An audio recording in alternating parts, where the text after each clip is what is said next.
All right, well, yeah, that works. So I guess the 48 volt mild hybrid system is not an issue. We are connected to the hardwire, which means I can move forward on figuring out a way to enable park mode with an extra battery backup, or maybe the Power Magic thing Blackview has. That'll be another video. For now, I'm just going to clean up my mess, put this panel back on. We're going to undo this because we're waiting for our blend mount to come in before I have this connected up. All right, now that we got our wires managed, the glove box back in, we're going to replace this panel. And first thing, you want to make sure these tabs slide into these positions right here. And once we have found those positions, then we can should be able to just snap it back in place. Give myself some extra light here.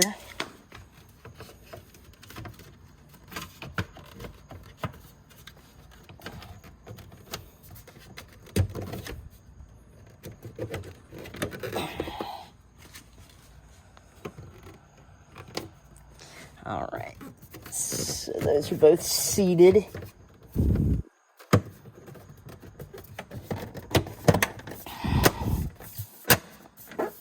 All right, everything snaps right back in there. Now we got to get the weather seal back on.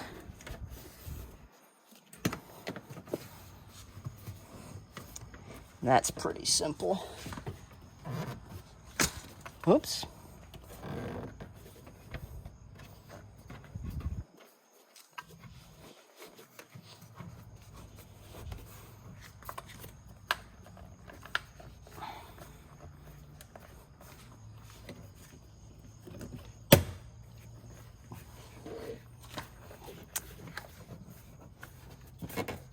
All right. That's it.